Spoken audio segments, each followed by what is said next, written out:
Ladies and gentlemen, welcome to the podcast where when Vince is away, the SmackDown Live creative team will play. It's Lost to the Midcard. Welcome to this week's edition. We are going to talk about the fallout from Battleground. Lots of good things happening on SmackDown Live. Lots of interesting headlines that have hit this week. And once again, another round of Fuck That Owl.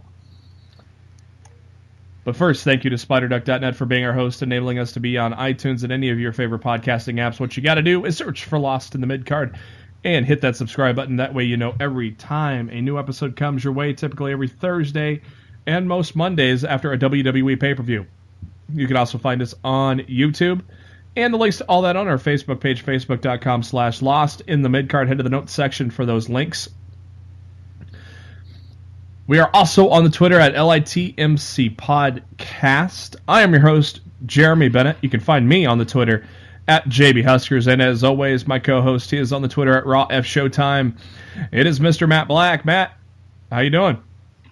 A lot better than Nordholm and Company are going to be doing in the next couple of weeks. Uh-oh. Fuck that owl. Fuck that owl. Wow. Well, it all began about 14 hours ago, so it'd be about 6 o'clock in the morning. Bright and early. Rebby went on the Twitter rampage once again. Apparently, there was an article posted by Sports Illustrated today where Ed Nordholm says Matt Hardy isn't being honest in regarding his Impact contract. Breaks down why the Hardys left Impact, why no settlement was made about the Broken Hardys gimmick, and why there will be no further discussions. We're not going to go into what old Ed said, Matt, but I know you've probably looked over the article. What did you think of what Ed had to say on Sports Illustrated? This man might be one of the most stupidest and delusional human beings to ever come along to own a pro wrestling company in a really, really, really long time. This is the same guy who said no more than a couple weeks ago that they were no longer discussing this matter. And here he is, spouting at the mouth to Sports Illustrated, preaching a bunch of bullshit, which, even reading it, I knew, I'm like, man, this is some fucking bullshit. And the fact that Matt Hardy has come out later on this evening to basically say that it's bullshit and that he has conversations recorded with No Cred Ed and that he is discussing with his lawyers about a defamation of character lawsuit. Yeah, Impact, you guys are fucked. And I'm sorry, all of Kurt Angle's alimony money in the world won't save your company now. Yeah, Rebby Hardy said that Matt Hardy has taped every phone call with Ed Nordholm. So that's where the what a brilliant man Matt Hardy is. What a brilliant human being Matt Hardy is. So in response to that, Rebby went on a rant on Twitter. First off, somebody said that's BS in regards to the Sports Illustrated article. And Rebby first said, if they're going to, they would have long before I ever said anything again. My recent speaking out was after the last straw for us. After weeks of staying quiet as per our verbal agreement that was once made, Billy and our lawyers have reached out to them on our behalf. Apparently they couldn't hold their end up of it, with Jeff, Ed, and Dutch continuing to give interviews and lie to anyone who would listen. For what? Ego? That's what this is all about? TNA gains nothing. They didn't already have by putting us through this mess, attempting to prevent us from making money, trying to shut down an entire Ring of Honor pay-per-view. Yeah, we haven't forgot about that. But they want you to, as they gloat of burning bridges, to detract from the fact that they can no longer fund their own programming. Let's keep it real. Jeff Jarrett burns bridges like he burns through Kurt Angle's alimony money. They were never going to cooperate. Regardless of how many chances we gave them to do things amicably the right way, and there were many, Jarrett himself said that they were going to drag it out as long as possible because they'll get tired of spending money. Easy for a failing company and someone whose lifestyle is supported by his wife's ex-husband say, "You're weak as fuck, little man." The only thing we're tired of are blatant lies, and we will never back down, even though we've already won. Hashtag no cred ed. Hashtag fuck that owl. I'm very curious as to what she means by the fact that they've already won. I don't know. Like I'm that is very interesting to me, and I wonder what is going on behind the scenes that we don't know about for her to make such a statement like that. Yeah, I don't know. If you notice on Raw this week, I think this was the first time Matt Hardy said delete while doing the delete motion before he gave Dash Wilder the twist of fate. I believe he's never... Has he uttered the words delete? He probably has. I can't give you a specific incident where it has happened, but I feel like he's done it more than just this time on Raw. I mean, it was very... it picked up on the mics very clearly this week. Oh, yeah. But I feel like he said it before since they've been back a few times. But I couldn't tell you like the day and date of when it occurred. Yeah, for me, I keep thinking back, and I'm thinking he's never said delete. He just does the motion, and I don't know. Yeah, something's going on, dude. Well, they've already won. No cred ed. It's still amazing how someone could exponentially trump the idiocracy of Dixie Carter. Dude, how good of an owner does Dixie Carter look like right now? Jesus. That's insane. Unbelievable. I really feel... Honestly, I feel bad for everything we said about Dixie. I know. Because we were always like, it can't get any worse. You know, it can't get any worse. You know, Dixie's gone. It's bound to get better. They've gone as low as they can go. It can't get any worse. And we're introduced to Ed Nordholm. They found a new low. I'm sorry, Dixie. I'm sorry. We need to get her on the show. Honestly. We need to get her. We need to get her on the show so we can apologize for the 100 plus episodes we trashed her. I don't think it's been quite 100 when she left, but close enough. Oh man, it's really unbelievable. Like I really thought this was going to be a very good year for Impact once Dixie left, but it's worse off now than it ever was. Yeah. And I'm here, dude. Like I don't have this confirmed. This is only hearsay.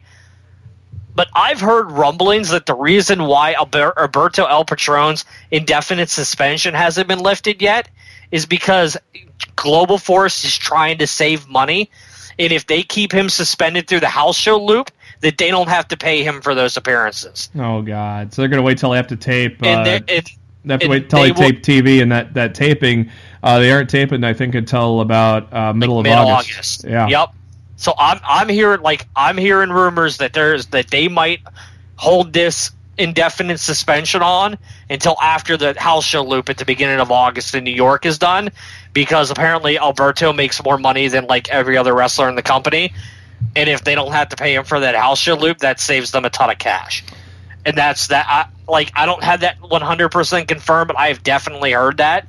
And if that's true, it just really shows you how scumbaggish of a company this Global Force TNA Impact is at this point. Yeah, so they're gonna piss off their top star, and he'll walk as soon as he can. Then, because we'll get into it a little later, but Orlando police have cleared Alberto from any of the incidents. Yeah, like days ago. Like, there's no reason the dude should still be suspended. Nope. And, you know, it's even worse. Have you heard about their new... I do know this is fact. Have you heard about Impact's current, like, contract negotiations? Mm-mm. If you're booked... If you're is in this about... Is this about they have to pay 100 or have to give 100% of their merchandise sales? Oh yeah, like, well, I mean they don't give it to them, but they receive a percentage off any booking that those guys make. Yeah. And let's say you're EC3, and you have a very good selling shirt on shopgfw.com or whatever the fuck their web address is for their merchandise store, and it sells like really good. It's the number one selling T-shirt in the company. He makes $0 off of the merchandise sales. It all goes to Global Force. That's disgusting. Like, I wouldn't spend 1 cent on a GFW product knowing that the merchandise sales, like the person I'm buying it for, isn't getting a percentage of the sales. I mean, that's disgusting. Yeah, I wasn't planning on buying anything from them anyways. Well, I'm just saying, look, I bought a bunch of TNA merch back in the day. I got a bunch of DVDs. I've got a bunch of shirts. You know, I got their video game. I had some of their action figures. Like, I was a big supporter of that company back in the day. The thought of spending money on that product now absolutely just turns my stomach. Yeah. Like, there's no fucking way. Yeah, it's ridiculous. Donovan Dijak was recently on New Age Insiders Radio, or on their podcast, and has confirmed that he is finishing up his independent days before heading to the next phase of his career. And later on, Mike Johnson from PW Insider reported that he is expected to report to the Performance Center next month. So I'd be curious to see when we'll see Dijak on TV. I'm sure it won't take too much longer from when he reports to the Performance Center, right, Matt? Yeah, I mean, the dude's ready. Yeah. You know, it's not like he's going to have to go to the Performance Center and train or anything. No. Like, there's no reason why he can't immediately go and immediately be on NXT programming like Bobby Fish and Kyle O'Reilly will be within the next week or two. Mm-hmm. You know, I don't see any reason why he's not right there with them. Did you hear are we going to be talking about Adam Cole? Have you heard about the Meltzer news from the Adam Cole camp? Latest I heard was just the questions up in the air of whether or not he's going to NXT or the main roster, and if he's gonna be called Adam Cole. Oh, I hadn't heard. But what do you think about that? Do you think that Adam Cole should be bypassing NXT and going to the main roster? Well, you and I talked about this last Thursday. We said no. He should spend a year in NXT. Yeah, I don't know. This topic's been weighing heavily on my mind since I heard it. And, you know, I know we've discussed Adam Cole on the show ad nauseum, but I just don't understand the fact of why you'd want to go to the main roster immediately. I mean, look, if you're just looking to make money and you don't care how you're being used, I get it. You know, but if you want to establish yourself with the company before going up there, like, NXT is like a no-brainer. Well, he's only 27. He's only 27 as well. I mean, yeah, I think he'd be making a huge mistake by bypassing NXT. Yeah. Did you hear did you see the James Storm interview? Gonna talk about it later. Yeah, I just saw. At least the truth finally came out why he didn't stick with NXT. Yeah, we'll get to that here a little later on. It only took him 3 years to tell the truth. Thanks, James. Shane McMahon last week sent out a tweet thanking everybody for the well wishes after his emergency helicopter landing. He says, "I'm humbled by the outpouring of love and good wishes. Feeling so blessed and grateful today." Kevin Owens did an interview with the press of Atlantic City to talk about the SmackDown Live event in Wildwood, New Jersey, and was asked who he'd want to main event WrestleMania with, and he said, "I feel like Sami Zayn. It'd be such a great chapter to add to our story. We've been into each other's throats, by each other's sides simultaneously for the last 15 years. It would be great to do something with him. Maybe if the WWE would push him." I added that last part. Ouch. I added that. I was gonna say, damn, he did. I was gonna say, okay. I was gonna say, dude, that's the wrong thing to say when like the push that Kevin Owens has been getting on a consistent basis. That's that. No, I added that in. I'm glad that was you and not him. because that would not have been good for his career. And also Finn Balor, who's my best friend. We got to the WWE at the exact same time and didn't know each other beforehand. We had a bit of contact here and there before because we knew we would both spend time there. We bonded over that. Once we got to Orlando, we became very close quickly, and getting to the main event with him would be incredible. It would be another incredible chapter to our story. We both kind of dove into uncharted territories, him from Japan, me from other places. We did well for ourselves. We both did well for ourselves. To get to achieve that was very special. So cool stuff there from Kevin Owens. I fully expect him and Sami Zayn to a main event of WrestleMania someday. I fully expect him and Finn Balor to main event one sometime as well. After all the stuff that's come down with Alberto El Patron and Paige, it has come out by the Fight Network that Alberto El Patron is stepping down as president from Combate Americas. Regarding Patron, CEO Campbell McLaren said in an interview to MMA Uno that he's probably stepping back his official roles from Combate and he's going to focus more on wrestling for the next year or two. I'm guessing Matty's probably needing to focus on some other things too in regards to what happened on July 9th, right? Yeah, but they're not going to say that. Orlando Police Department, this is what we talked about a minute ago. Public Affairs Officer informed PW Insider that this was on the 21st of July, that Jose Rodriguez, which is Alberto El Patron, is not a suspect under investigation going forward in regards to the July 9th incident at the Orlando airport. Obviously, Mike Johnson goes, this would seem to pave the way for Global Force Wrestling to drop the suspension of Patron. We're waiting. Yeah. 5 days later, we're waiting. Rumor is that the state attorney may opt to move forward with pressing charges on Paige, though. Obviously, there were a lot of rumors in regards to that. Those rumors are incorrect, I guess, at this time, so to speak.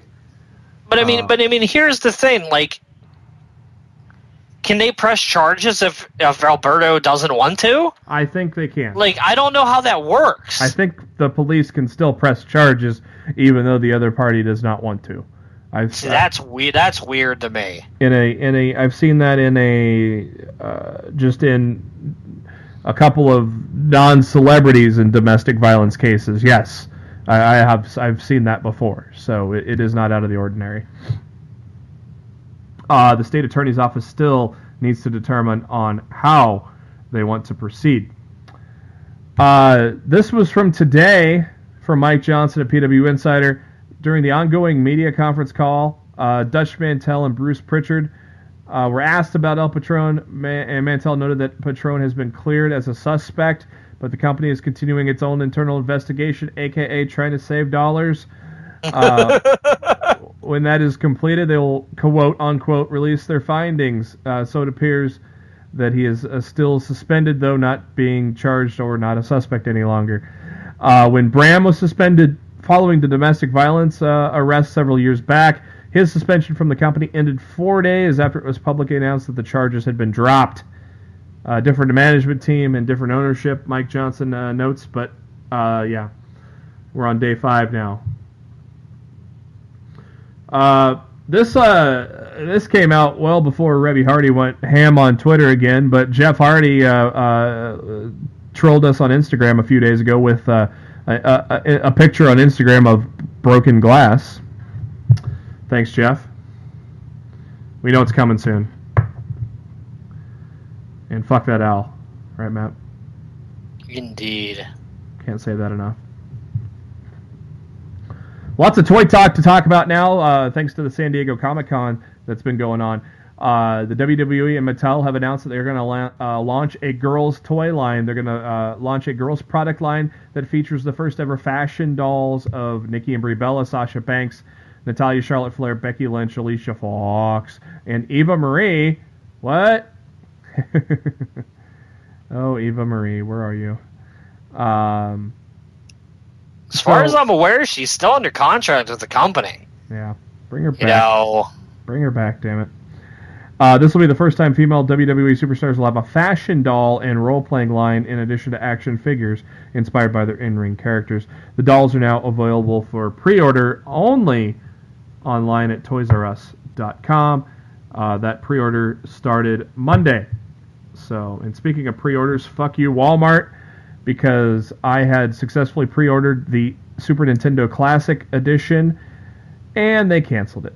Fuck yeah, them. you and a couple of my other friends. I've been hearing about that today. I just got the cancellation today, even though, like, some people are saying they got theirs canceled a lot sooner than I did, because I ordered it on Friday. Yeah, my friend just got his cancellation email this afternoon. Yep. So fuck you, Walmart. Cool stuff from Mattel there, launching a different product line with the WWE. Speaking of toys, we're going to have a new toy of Gentleman Jack Gallagher, and it's going to come complete with William III. I think that's pretty cool. That'll soon be available from Mattel as well. And also, Mattel has announced that they have announced a deal with famed wrestling artist Rob Schamberger to feature his work in a line of figures. So that's going to be pretty cool. Obviously, we both Matt and I are big fans of Rob's work, and so excited to see how that's going to translate into the action figure line going forward. Yeah, I'm sure that'll be great. Yeah, I'm not sure how that's going to really translate, but I don't know. But I'm very curious to see what they're going to do with that. Well, from my understanding, the main set that he's working on is that it's going to be like a diorama standee type piece, and you collect all the figures in the set to form one of his portraits. Oh, that's cool. Or something along that line. Yeah, I mean, it seems like a really cool concept. So I'm looking forward to seeing how it all works out. John Cena had an interview recently with Complex.com, talking about how his days in the WWE are numbered. He also talked about why he's suddenly a free agent in the WWE.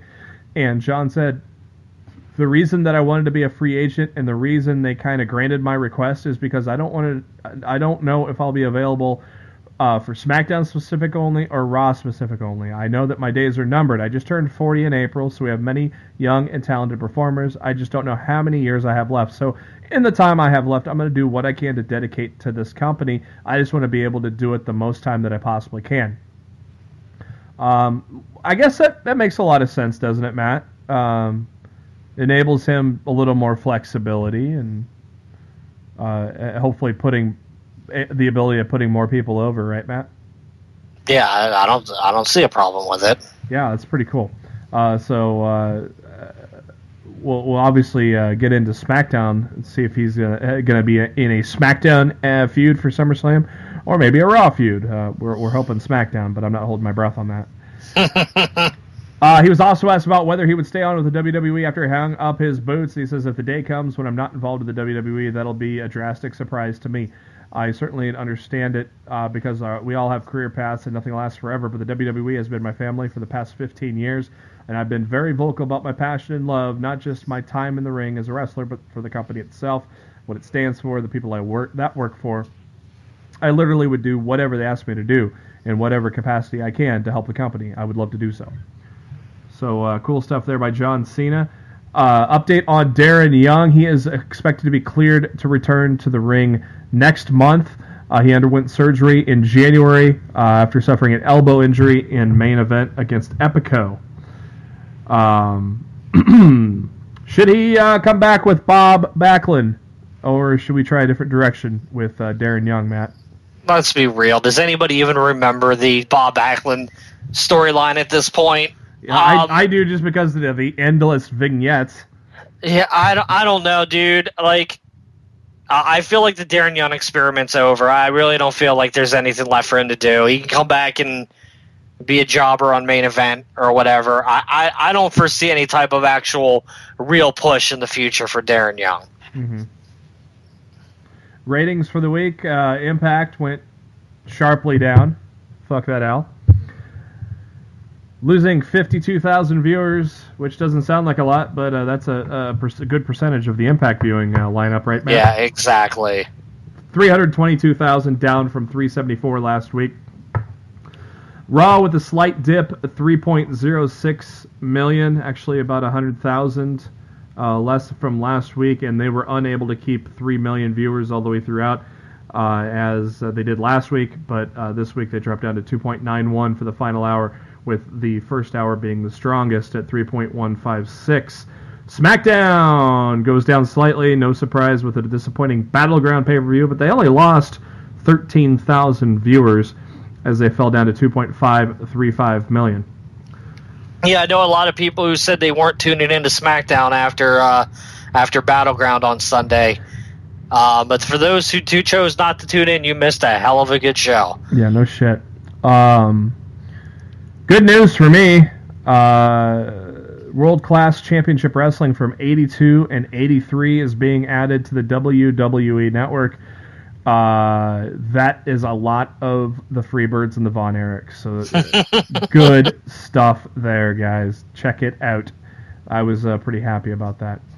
And even more action figure talk coming out of San Diego Comic-Con. Johnny Gargano tweeted about himself getting an action figure, and he goes, "Growing up, if you would have told me I would have had my very own action figure, I would have lost my mind."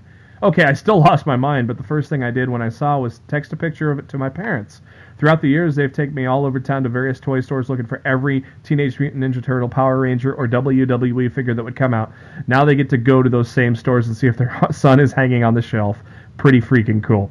We all know Johnny, and is a big fan of the sort, and so it's really cool to see him get himself a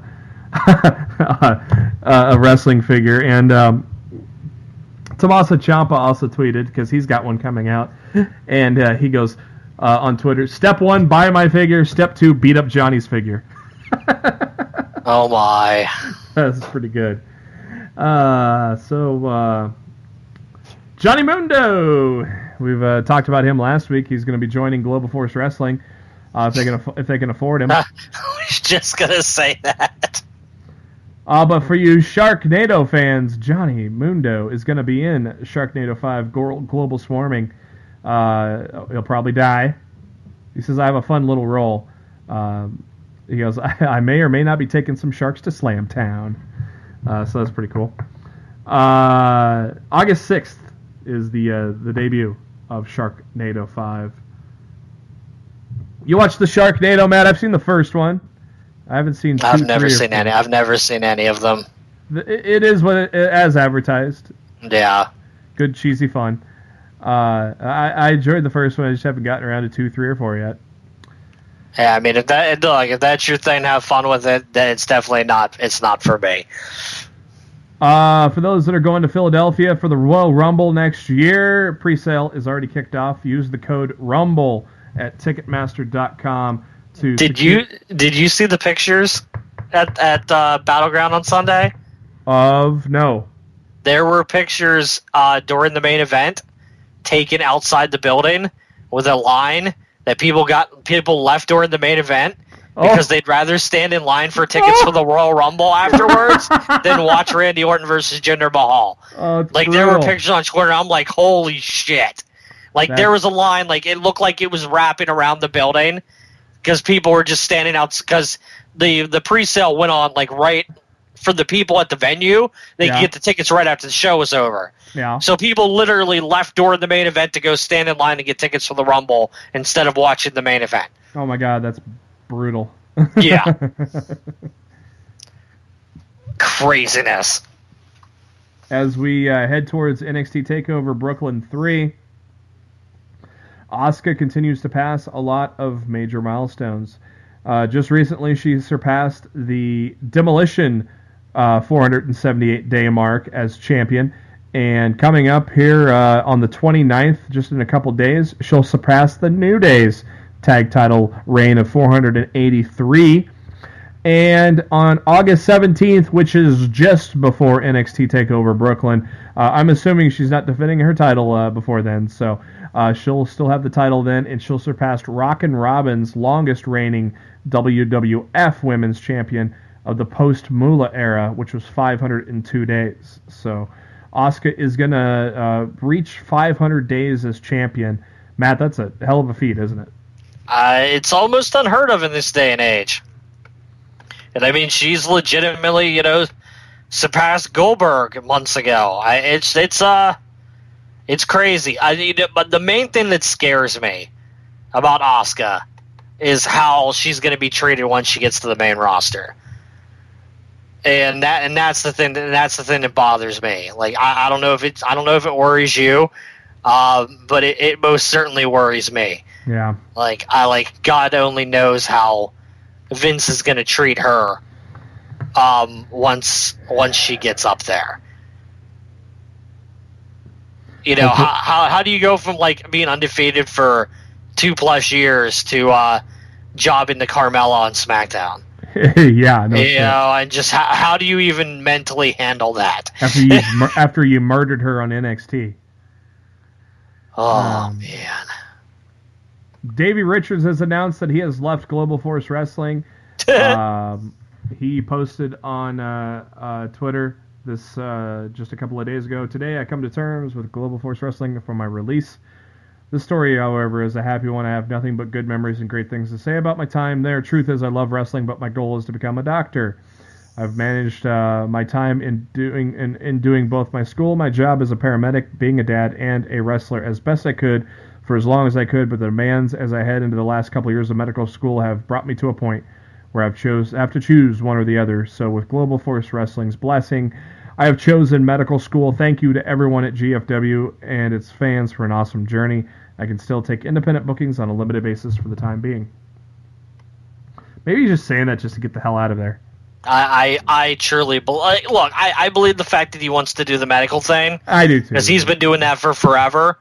But I also feel like I feel like a part of him is just like, you know, get me the fuck out of this company. Mm-hmm. So, and honest to God, I don't blame him. You know, at this point it feels like a sinking ship. You know, they've lost him, they've lost Magnus, they've lost Matt Morgan. You know, everybody that seemed like that they brought back that were going to like be the big stars to help carry them going forward are gone already. You know, they were gone as quickly as they arrived. Imagine pretty if freaking bad. And if they're pissing off El Patron by keeping him suspended, and what if EC3 goes? Yeah, we're gonna have a Adonis main event in the pay-per-views for and there's been talk that American Top Team, Lashley's MMA Corporation wants him to focus more on MMA and less on pro wrestling.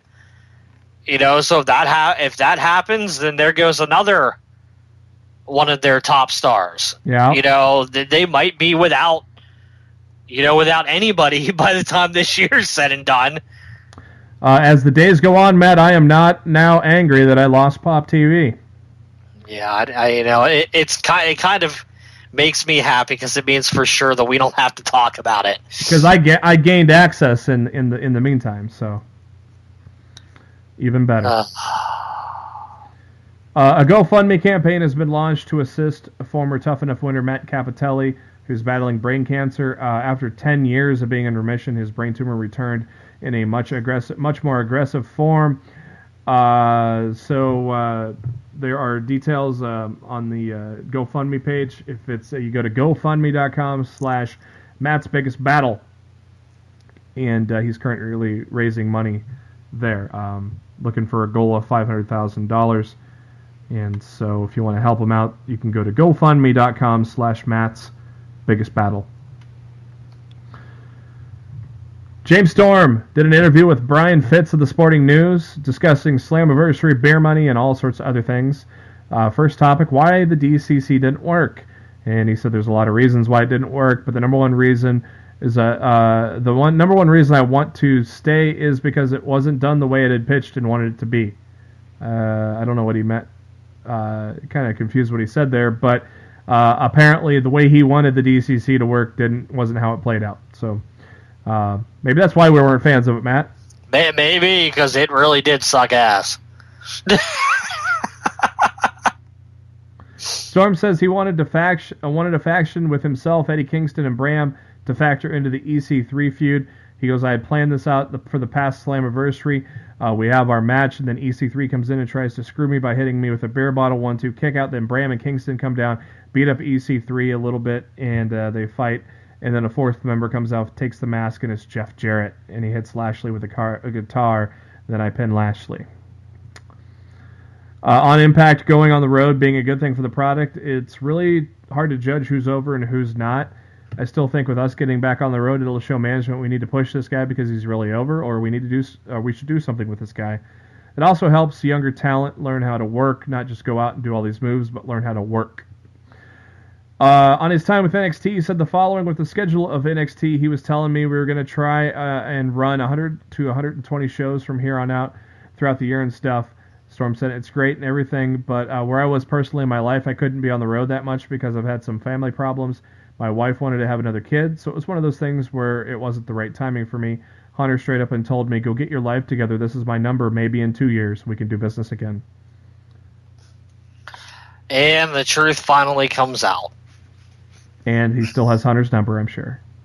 Well, I'm sure he's counting down the days till his Impact contract's up. Yeah, he was in NXT in 2015, so that 2 years is getting there. It's getting there, I think. You would think that would be sometime late this year, I would assume. Yeah. And because I think he signed the top of the beginning of the year, I think. On rumors of possibly going into the Impact Wrestling Hall of Fame, he says, I have no idea how that was even brought up. I think Hall of Fame is meant for people who are pretty much done wrestling, not even winding down their career, and those who are pretty much done. I'm not done by any means. I've gotten in the best shape I've ever been. I feel great because of the schedule that Impact has been running, and I could go another 5-6 years at least. Don't want to overstay my welcome. I'm just saying I got good runs left in me. I think James Storm could definitely be a Hall of Famer if there's still an Impact Wrestling Hall of Fame in 5 or 6 years. Tell us how you really feel, JB. And the Brock Lesnar UFC stuff. You're not going to tell us how you really feel? No. I lost interest in the backswing. Damn it. Brock Lesnar will go back to the saga of Brock Lesnar going back to the UFC when his WWE contract expires. Heated up again when he was asked about a potential fight with John Jones, as Jones is fighting Daniel Cormier in Washington, D.C. this weekend. In promoting that fight, he was asked about taking on Lesnar. He said he'd love to, but didn't think Lesnar would ever agree to fight him. Lesnar then was contacted by the AP yesterday and said, would I fight John Jones anytime, anywhere? Right now he should be worried about DC on Saturday night. Would you like to see a John Jones-Brock Lesnar fight, Matt? No. No? Not really. Would you like to see Brock... They're two different weight classes. Would you like Brock Lesnar looking at the 3-second tan on SummerSlam? I honestly, look, if Brock wants to go back to work to the UFC, fine. Honestly, just do some jobs on your way out the door, and don't let the door hit you on the ass on the way out. Like I said, you want to see him do the 3-second tan. Honestly, I want to see him get his ass choked out. Well, okay, go to sleep. On the latest edition of Dinner with the King, Jerry Lawler's podcast, him and Glenn Moore discussed the reasons why Talking Smack was cut down to only pay-per-views. And when told a theory that includes Vince McMahon not being happy with the New Day being on the show before debuting on SmackDown, King shot it down and shed some light in Vince's role with the show behind the scenes. King says, as far as anything like Vince's decisions, who really knows other than Vince? I would highly doubt, just me personally, knowing Vince and knowing the situation, that the story you just said has any accuracy to it whatsoever. I'm sure the guests of Talking Smack, all of that is probably run by Vince before the show goes on. Because I know for a fact that I was going to be on Talking Smack was run by Vince before I was allowed to be on there. And he was asked as far as the possible real reason on why the show was cut. He goes, it might have been logistics when you're talking about these guys who have been there all day long, and the crew have been there 2 days and asked them to stay an extra hour or two when everything else is broke down. All the superstars have left, getting back to the hotel or going to the next city. It's tough. It's hard. I'm sure there were some complaints from people not too happy about staying to do that, as opposed to the other one after the pay-per-view. That's easy. What do you think about those King's thoughts on Talking Smack? I think it's King talking out of his ass as someone who's not around for the company from a day-to-day basis. And he's always gotten special treatment from Vince. So this doesn't surprise me at all. It's King being King, and I think as much as him and Vince are buddy and they get along real well, I think he would say anything to paint Vince in a good light at the end of the day.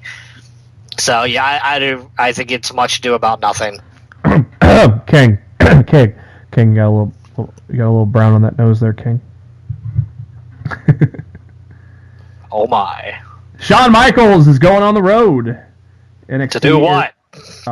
Wrestle. No. Yeah, right. To promote his new movie with Willie Nelson. No. Oh God.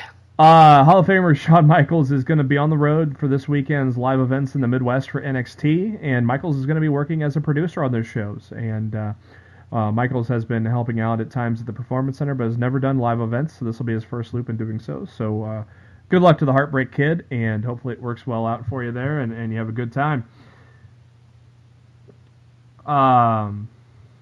Renee Young, apparently, got a little buttering up from Vince after canceling Talking Smack, and who knows when they canceled Unfiltered.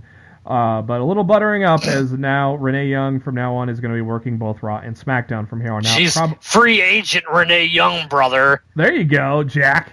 The big thing about this is she gets to see her boyfriend, or her husband now. Jeez, it's hard to It's hard to keep track. You get to see her husband more often than Dean Ambrose, so I'm sure that was probably a demand of hers after they pulled Talking Smack from under her rug there. And honestly, I think it's only fair. I mean, it's definitely known that ESPN's had interest in her over the years. Mm-hmm. So you want to start dicking around with her and her projects. You better make her happy, or she can just leave. And probably by working with ESPN, she'd probably see Dean more anyway if you're not going to let them be on the same brands together. What? Who? Well, this might not be an easy question to answer now, because after all the layoffs ESPN did, it's like who could pay her more? I'm wondering if Vince can. I mean, at this point. That's honestly, that's very interesting. Ricky Fowler's a professional golfer. When it comes to hitting ESPN perfect really drives, might not be in the place nobody of does hiring it people better. right now. But they did just bring in the Woj for their NBA team. Yeah. And I'm sure he wasn't cheap to acquire. So clearly they're still doing hirings when they see fit. But no, NBA is their baby. So NBA and NFL, those are their babies. 7 days are in. Actually, 7 days are in on the A block. Not quite. 4 matches in on the A block. Not quite 4 matches in the B block. I believe those happen overnight tonight. So they probably will be updated by the time you listen to the show. But for the G1 Climax right now in the A block, we have 3 guys at the top at 6 points and a 3-1 record with Naito, Zack Sabre Jr., and Tanahashi. And right behind them is a group of 5 guys at 4 points: Bad Luck Fale, Hiroki Goto, Kota Ibushi, Tomohiro Ishii, and Makabe. Right now, Yoshihashi only has 2 points, and Nagata with 0. Right now, Matt, who do you think? Who do you feel like is going to be in the driver's seat in that A block? I mean, it's pretty bunched up right now. Do you see a 4-pointer coming back? How many more? I can't remember off the top of my head. How many more matches do they have in the A block? Do they all fight each other once? I don't remember how many more, to be honest. And the one thing I like about this G1, like some other years, you were kind of like, yeah, I kind of got the idea of what's going to happen. I don't know what's going to happen this year. Mm-hmm. But this one's really it's up for grabs. I'm really curious to see what they end up going with coming out of the A and the B block, and what the finals are going to be and whatnot. It's a fun time to be a fan of New Japan. I really do enjoy the New Japan product. Don't enjoy some of the elitist attitudes of the New Japan fan base. But what do you mean by that? No, there's some New Japan fans, especially over the past couple months with the more United States exposure that they've gotten, that are kind of like thumbing their noses at all other professional wrestling besides New Japan, and I'm just like, y'all need to chill out.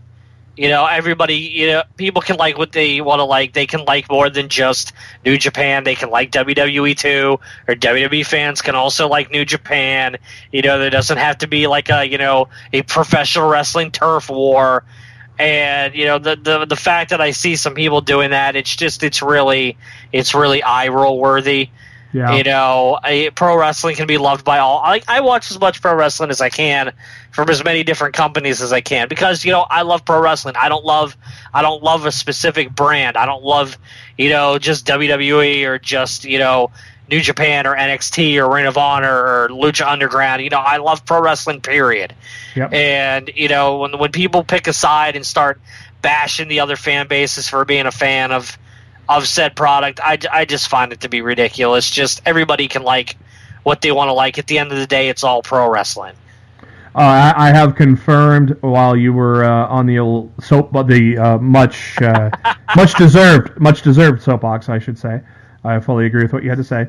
While you were on that soapbox, I did confirm everybody faces each other once. 9 matches in each block. So yeah, that makes sense. Yeah, it does. So this is going to carry on all the way. The final block matches are August 11th and August 12th. Block B, like I said, the 4th round of matches is set to go overnight tonight while we're sleeping. But right now, 2 guys at the top of the chain, which don't surprise you at all, Okada and Omega, both at 3-0. It's a little top-heavy right now. Yeah.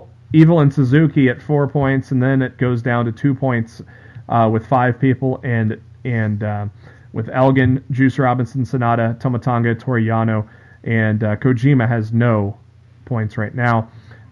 So we will keep you up to date with that next week when we have our next show. Let you know where they're standing. So, Matt, as SmackDown went off the air last week, we got a new show on Tout. Smacking Talk. Called Smacking Talk. And or was it Smack Talking? Smacking Talk. Smacking Talk, okay. Dana Bryan noted on Twitter, after 5,000 retweets and 15,000 plus likes, the WWE finally acknowledged Smacking Talk, then called it bewildering. Did they really? Yep. Hashtag Yes Movement Part 2. That's awesome. I didn't know WWE actually acknowledged it. They did. That's awesome. That makes me happy. And The Rock touted the success of the return to the HBO series Ballers, which I need to still watch. Actually, The Rock retweeted a buddy of mine that I work with, which was pretty cool, considering he's got like 4 million followers. And so, as many people, he was talking about something with the Ballers show, and Rock retweeted him. I was like, damn, that's cool. Ballers, #1 highest rated half-hour show in years since 2011, up 41% from last year's premiere. So Ballers is ballin', MVP style. We learned tonight on NXT that Thea Trinidad's name is a little tweaked than what we thought it was. We thought it was Zelita Vega, but as confirmed by Andrade Cien Almas on Twitter, and also WWE social media, it's Zelina Vega. Zelina. Zelina Vega. And we were close. Yeah. She made her debut last week, and we'll get to her appearance here in just a second, because now it is... Look at that segue, Matt. It's time to talk NXT for this week. It's like you planned it. I didn't plan it. It was actually this news that just broke right before we got on the air. So it was the last piece of news. Just so happened to have. I don't know if anything else is broke. We got some comment updates. What? Oh, I think we already talked about this. Matt Hardy at 7:27. Ed Nordholm did an interview which he blatantly lied to defame me. I have this entire convo recorded for proof. Checking with lawyers. That was in the middle. Delightful. That was in the middle of NXT. Yep. It was just reported at 9. It was just reported about half an hour ago on. Yeah, PW Insider and other sites are just now picking it up. But yeah, I saw that right when Matt tweeted it, and I put it on the retweet machine on our accounts, and yeah, dude, this is about to get really ugly, dude. This is about to be really ugly because No Cred Ed couldn't keep his fucking mouth shut. Yep. And I'd buy a No Cred Ed t-shirt. That'd be great. If Rebby wanted to release one. It should be an image of an owl, like pulling out empty pockets with like no money in them. Or a dead owl. More breaking news. By God. Poor Moose. I wasn't even going to bring this up. I saw it, and I'm just like, you know what? I'm not even going to acknowledge this, but go for it. Poor Moose. Moose just announced not too long ago that he has signed a new 3-year deal with Global Force Wrestling. And Moose, I think the contract stated somewhere within there that you might be the last man to shut off the lights when you leave that company because there might not be anybody left by 3 years. At first, we thought Dixie Carter was going to be the one that had to shut off the lights. It might be you now, Moose. Sorry about your damn luck. Yeah, and let's face it, the only reason Moose went to Impact instead of WWE is because they didn't want to touch him because of his police record. Yeah. He's only an Impact because he couldn't get into WWE. I don't want to hear that he chose Impact or any of that dumb bullshit. You went to Impact because you didn't have a choice in the matter. And not so breaking news, just I forgot to include it. It did break early this evening, though. ESPN has announced that their 30 for 30 documentary on Ric Flair entitled Nature Boy will debut on November 7th at 10 p.m. Eastern, so set your DVRs. The film is expected to be 90 to 120 minutes long, with names appearing including Vince McMahon, The Undertaker, Triple H, Ricky Steamboat, Sting, Mick Foley, Shawn Michaels, Jim Ross, Eric Bischoff, Flair's first wife Leslie, Flair's son David, Flair's daughter Megan, Tully Blanchard, Arn Anderson, Charlotte Flair, and others are interviewed for the film. Matt, I cannot wait for this. This is going to be something to behold, I think. Yeah, it should be good. It's definitely been very long in the making. So, yeah, 30 for 30s, they don't disappoint. Like, if you're not a big sports fan besides pro wrestling and you haven't really seen the 30 for 30 ESPN docs, they're always just, like, top quality work. Imagine, like the WWE Network 24 specials. They're kind of like that. And they're all very well done. Yeah, once Black Friday rolls around, keep an eye out. You can get the entire first set on Blu-ray for like $10. Can't beat that. I think it's all 30, the first 30, which 30 for 30, and then obviously it became a brand name, like the Big Ten has 14 teams. It became a brand name, and they kept with the 30 for 30 because it was so successful and so recognizable. But you keep an eye out. You can get the initial 30 films for pretty damn cheap. All right, NXT this week, and Ember Moon kicks off the show for the second straight week. Quick match against the debuting Lady Tapa, who was in Impact Wrestling, Global Force Wrestling. I was reading up on her career in Impact Wrestling, Matt, and I read that Impact released her because of her lack of experience in wrestling. Huh. Yeah, I read that. But obviously she's gone on to the Performance Center, and now she's on TV, so that's your first step to moving forward with your pro wrestling career. It was a real quick match, hard to see anything much from her, but I mean, she's got a good look, good size. I mean, I hope she puts it together, Matt. I think she can make an impact in, no pun intended, but make an impact in NXT. Not touching that one. After the match, Ember got on the mic and says she wants Asuka to take over. Asuka wants competition. Ember says she's standing right here and she will give Asuka everything she desires. We have been on this journey before, and she's not afraid to do it again. She's ready to defeat the undefeated Empress of Tomorrow. Are you ready for Ember Moon? Matt, I saw you say this on Twitter, and I fully agreed. Probably one of her best promos to date. Yeah, absolutely. She seems awkward at times normally when she talks. Yeah, that pre-show one was a bad one. It was really bad. So yeah, I thought this was a really good look for her. I thought she came off really well. I did definitely think it's her best promo she's ever cut on TV anyway. I'm definitely looking forward to the rematch. And like I've been saying for months now, I definitely think she's taking the title from Asuka in Brooklyn. Yeah, I think the magic number WWE wanted to look at was 500, maybe. Once they got to a certain point, they just said, "Hey, we're gonna keep it on her till this point." Roderick Strong sent out a tweet saying he's not done with Bobby Roode. We talked about that last week on the show and how we expect we'll see a William Regal triple threat announcement that was not confirmed at the tapings. We saw. I really hope they do that. Yeah, me too. I think they're going to. I just feel like it would be a major missed opportunity not to do it. And to leave Roddy off Brooklyn would just be like a crime.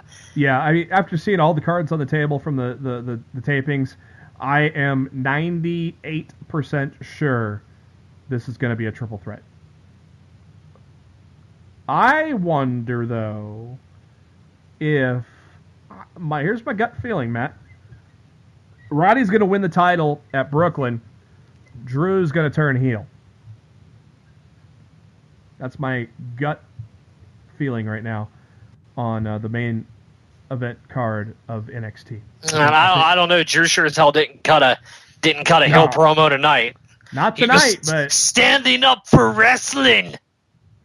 Not tonight, but I Well, I mean, the only way I turn Drew heel is if Rude's on his way out. Yeah. Yeah, there's no way I turn him heel if Rude's sticking around. So I don't know. Akam and Razor, Authors of Pain, we're going to take on a couple of jabronis. All of a sudden, as they're heading to the ring, Nikki Cross stands in front of them, and Alexander Wolf and Killian Dane attack the two jabronis and send them to the floor. Then Authors of Pain get in the ring, and the boys brawl, but in the end, Authors of Pain were standing tall. But Sanity, as they do, they get their ass beat. They're still laughing on the way up to the ramp, though. I am looking forward to this feud, Matt. I think this will be a fun feud. I wish Sanity would have looked a little bit stronger in their first encounter with the Authors of Pain, but yeah, I'm still looking forward to the feud. But I thought they kind of looked pretty Bush League. Yeah. In their first encounter, I expected it to be a little more even. Just wait till but Authors of Pain kind of beat that ass. Maybe wait till Mr. Eric Young is back in the fold, and maybe that'll straighten up the guys. Video package for Street Profits, Montez Ford and Angelo Dawkins. I'm looking forward to this. I think this is kind of like I think this is almost like a Crime Time tag team, but without the comedy. And I'm actually looking forward to seeing what these guys can do. I know Angelo's he's a good in the ring. I've not seen Montez Ford yet, but I'm excited to see what the Street Profits can do and hopefully entertain us in the tag team division. Yeah, we'll see where it goes. And we've said until we're blue in the face, the NXT tag division needs all the help it can get right now. So yep. Let's see what this duo can do when they debut, probably within the next week or two, I would think. Yeah, they were at the tapings. They were taped 2 matches at the tapings. So going back to that match that never happened, probably the worst name for a jobber ever. His name is Timothy Bumpers. It sounds like a piece out of a pinball machine. Change your name. They look back at the Andrade Cien Almas with the debuting Zelina Vega, beating up Cesar Bonani last week. Kind of a payback for Bonani with the upset win a couple of months ago. Then they showed footage of Zelina getting in No Way Jose's face out in the parking lot. Nobody jumped him outside, just Zelina warning him. And says that Jose has lit a fire under Almas that you cannot dance around. I think Zelina is going to be a good thing for Andrade. I think he's going to start getting a push off of this. I think it's almost needed for Andrade to pair him off with Thea. I think it'll be good for him. Speaking of Cesar Bonani, he took on the Velveteen Dream. Got a little bit of offense in there before Dream took over and hit the Purple Rainmaker for the 1, 2, and the 3. I love that Mario calls that the Purple Rainmaker. I love that name. I still think Bonani is a blue chipper guy, much like I saw with Angelo Dawkins and back in the day. I think Bonani, if he can put it together, he could be a force in NXT in the coming year or two. What do you think of Velveteen Dream now that he's starting to get a lot more TV time, Matt? The evolution of the Velveteen Dream. Are you buying it? I think he needs to be more careful not to elbow drop people in the face. And I wasn't overly sold on his promo afterwards. Yeah, I thought it was pretty lackluster, to be honest. Yep, needs a little work. But that's what NXT is for. Yeah, no, I know, absolutely. I just, to me at this point, he's a lot better in the ring than he is on the mic. William Regal was asked about Ember Moon's challenge, and William says that it's official. Ember Moon, Asuka, Takeover Brooklyn 3. Drew makes his way to the ring, cuts a great promo, great emotional promo. Thanked everyone who's been around for the entire ride, and for those new onto the ride, we only have 4 weeks until Brooklyn. He says he only goes forward, never looks back on things, but once upon a time, he was not the man you see now. He was once the chosen one, where he expected opportunities to just be given to him on a silver platter. And that led to a chosen one, awkward chosen one chant from the crowd. I'm sure Drew was like, hey, yeah, it's done. At least there was no 3MB chant there, Matt. He skipped that whole 3MB chapter and went straight to when he left the WWE. Are you shocked? No, and realized he had to be the hardest worker in the room. And he says it's because of all the people working together to be the best. Is why he signed with NXT. We walk side by side as equals, except for one person, Bobby Roode. And all he sees with Roode is entitlement. And you're not entitled to anything. This is not Bobby Roode's NXT. It's the people in the crowd's NXT. Stand up! I didn't say that, but I love the promo from Drew. Great emotion, good stuff there, Matt. I was really impressed with that promo. You? Drew's been solid on the mic ever since leaving the company the first time. He was great in Impact. Yeah. Yeah. So the promo did not surprise me. It's exactly what I expect from Drew. And I expect the match with Roode or the triple threat with Roode and Strong at Brooklyn to be amazing. So. Next week on NXT, Johnny Gargano will make his in-ring return to face Raul Mendoza. If I remember right, he was a cruiserweight, right? Dude, I had no clue who he was. I was laughing, and I'm just like, who is this guy? I don't know who you are. So yeah, I had no idea. I want to say he was in the Cruiserweight Classic. I don't remember him. He says he actually got an interview. And says he knows. I know that's what I was laughing. Yeah, he said he knows Johnny's been training hard for his return to NXT, but Raul says he's been training hard as well. Maybe next week is not about Johnny Gargano's return, but it will be about Raul Mendoza. As we all laugh and say, "Yeah, right, Gargano's gonna whoop your ass." Main event time. Hideo Itami, Cassius Ohno. Matt, what are your thoughts on tonight's NXT main event? It's a nut kicking good time. Yeah, besides its nut kick week in WWE, I didn't realize that, but kick to the ding ding. The match was great. The finish was blah, but I mean, I know it's to set up the rematch. So yeah, and we'll probably get even more on the rematch. And after the match, Itami, after the ding ding kick, punches Ohno. A ton of kicks in the corner. Ohno's not moving to defend himself. Itami hits a GTS. Ohno didn't quite fall over, so Itami picked him up for a second GTS.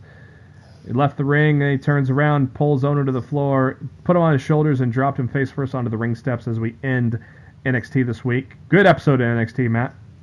Yeah, I thought it was really good top to bottom. I think we're gonna go for a hell of a ride in Brooklyn for damn sure. Raw this week in Washington, D.C. We kick off the show with Kurt Angle coming to the ring. And Kurt welcomes everybody to Raw and says for the past few months he's been dealing with a private matter that's taken up his time and affected his ability to act as general manager. Last week he made it public, introduced his son that he never thought he had. Angle said he was terrified, but when he saw Jason make his way down the aisle, he knew that it was the right decision. And he has spent a lot of time with Jason, and tonight he'll have his first match on Raw. Kurt says he gave Samoa Joe and Roman Reigns the opportunity to see who would face Brock Lesnar at SummerSlam, and Braun Strowman got involved.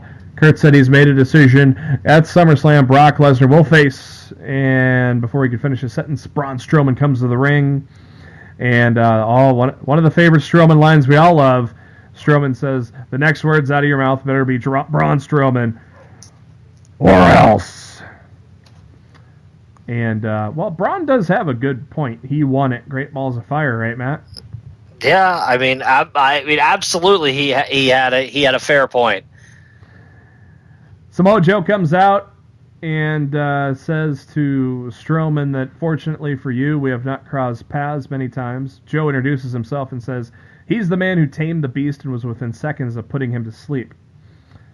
And he says he does not fear Brock Lesnar. He does not fear Braun. The only reason why he's given Braun the courtesy over what he did last week is all because Braun kept Roman from losing to him for a third straight time. Joe tells Kurt it's right in front of him. Braun and Roman need to finish what they have started. Joe tells Kurt to give Lesnar to him, which then brings out Roman Reigns. And he says it's funny that Joe talks about what he almost did because he hasn't done anything here.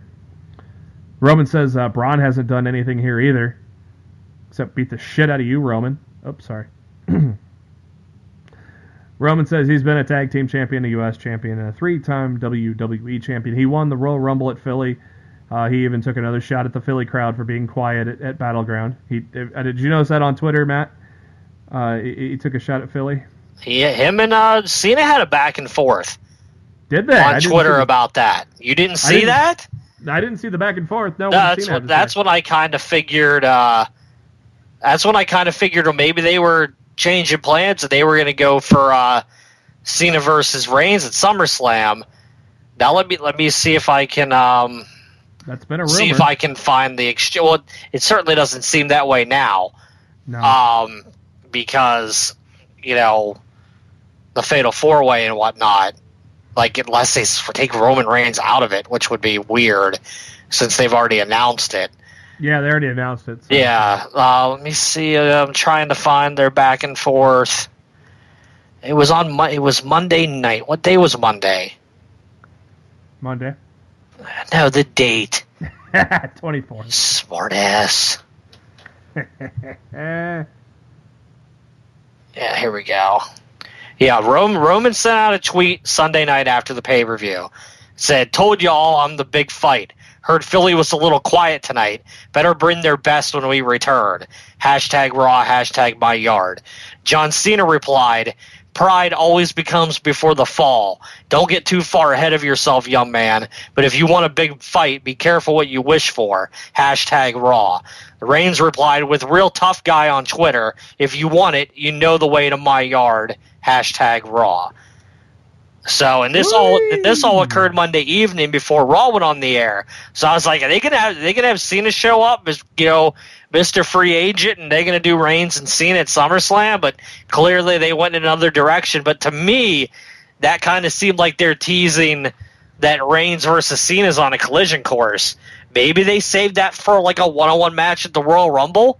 That could be WrestleMania. They've never had a long, drawn-out feud. That could be a WrestleMania match. I would love that to be at WrestleMania because that would mean that no titles would be involved, and they can just. You say that now. Look, there's a long way between now and then to fuck it up. I would love that match as long as there were no titles involved. Just like I would have loved Goldberg and Lesnar at WrestleMania a lot more if the Universal Championship wouldn't have been involved.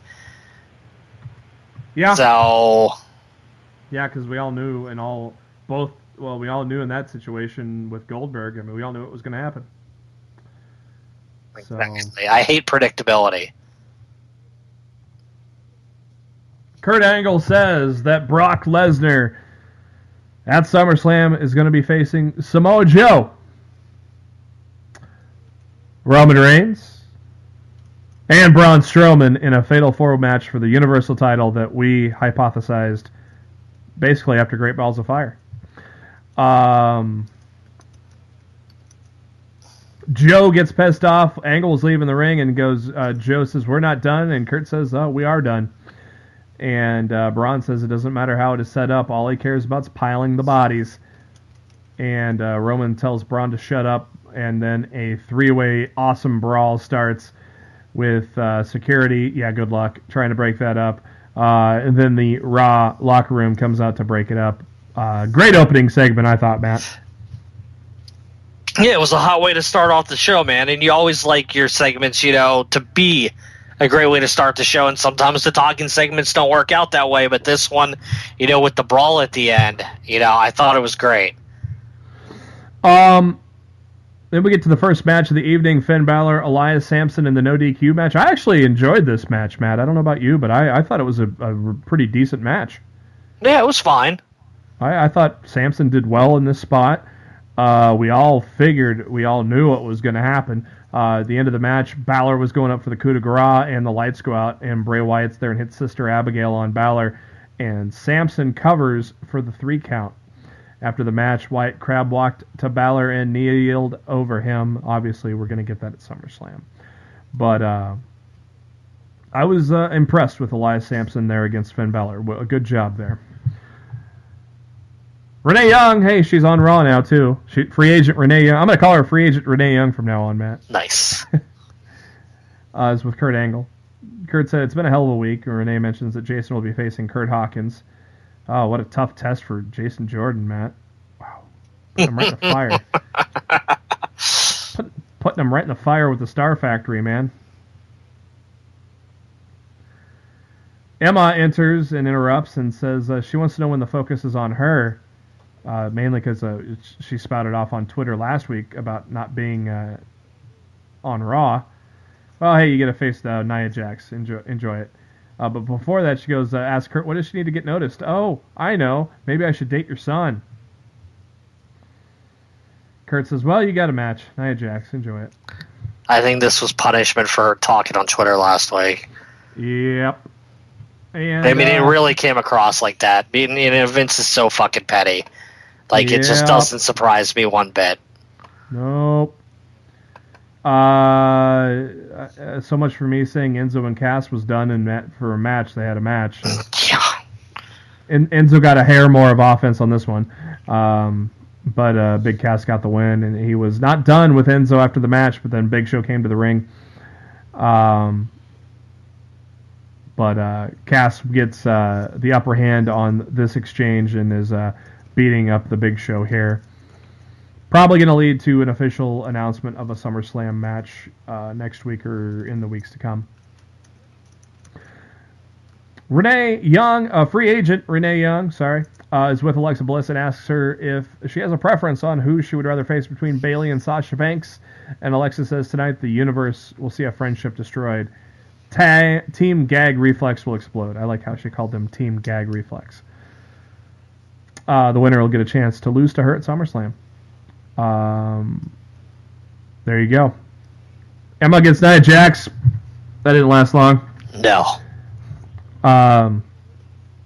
Akira Tozawa is being interviewed, and they show what happened last week with Titus O'Neil throwing in the towel. Tozawa says he wants a rematch. Titus O'Neil stops in and says he's been looking all over for Tozawa, knows how badly he wants to get in the ring with Daivari, but your shoulder's no good. Titus says he went to Kurt Angle and canceled the match. Tozawa yells at Titus and says he's going to a ring for a match. He says this is business. Titus says he's looking out for Tozawa. Tozawa says this is his fight, pushes Titus, and they go to commercial. Tozawa comes out to the ring and tells Daivari to come out now, but he is answered by Neville, who then puts a beating down on Tozawa. Then Daivari comes out and also puts a beating on poor Tozawa. Poor Tozawa. Oh, but wait, he also hit Neville. So that led to a 205 Live match we'll talk about in a minute. Renee Young, a free agent Renee Young. It's hard to get used to, Matt.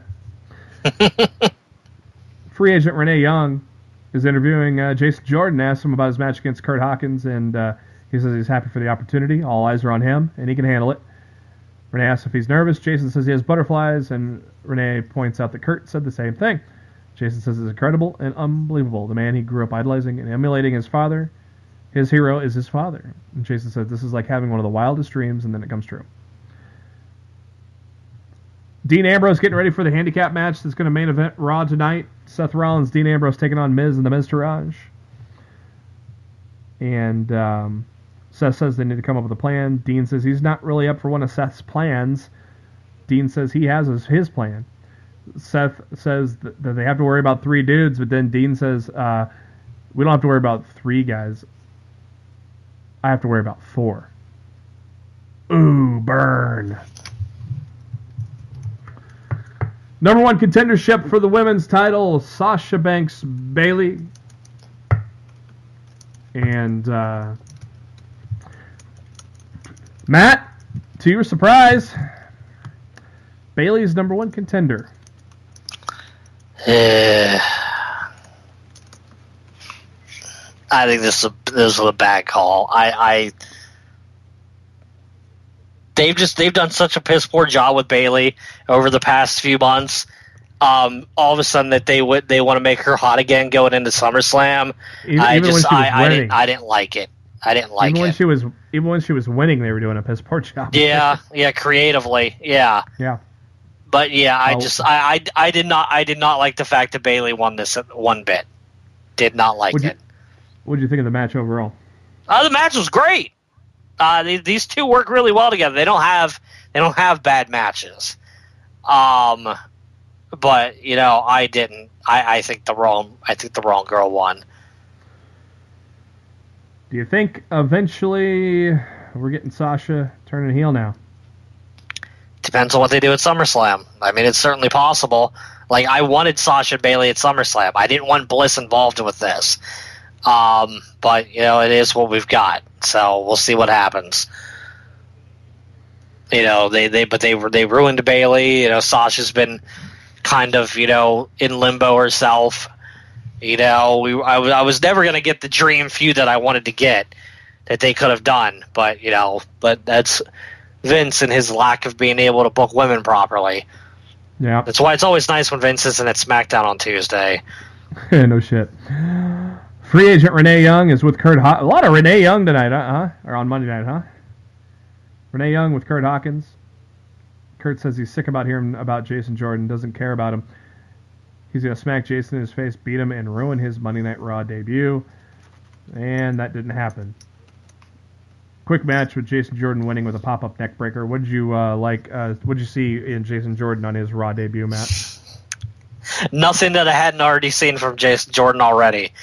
Basically, an ongoing hot tag, right? It was just It was a short Jason Jordan showcase for people that really haven't seen him work before. They take a look at Revival and what they did a couple weeks ago when they attacked the Hardys, and then last week when the Revival faced the Hardys. Dash and Wilder go to the ring for an interview. Scott interrupts and says they know what is going to be asked, so Charlie, you could just leave the ring.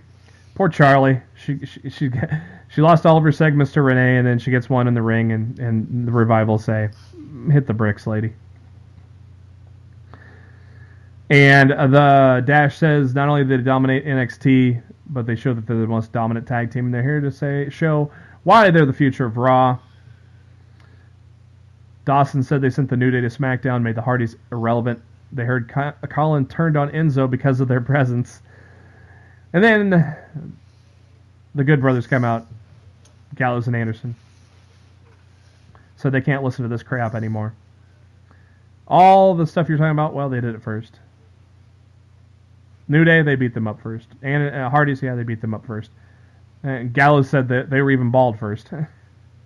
That led to the Revival versus Gallows and Anderson. A very solid tag match that got interrupted by the Hardys. And that distraction by the Hardys led to Anderson falling victim to the Shatter Machine. as the Revival got the 3 count. And after the match, the Hardys made their way to the ring, gave Dash poetry in motion, followed by a twist of fate. As Jeff was going up for the Swanton, Dawson makes the save. And so what do you think of a match, basically 2 heel teams? You think, are they testing the waters maybe with Gallows and Anderson being good guys? Or the club definitely played the face role. Mm-hmm. In this match. And honestly, I don't think that's a bad choice if they want to go that route. Because if they're good guys, it gives a more likelihood chance of them being able to connect with Finn Balor again. And it gives them a chance to be doctors again, right? Doctor. Yeah, dude, I love Gallows and Anderson. I would like for the WWE to actually do something with them. Them being good guys.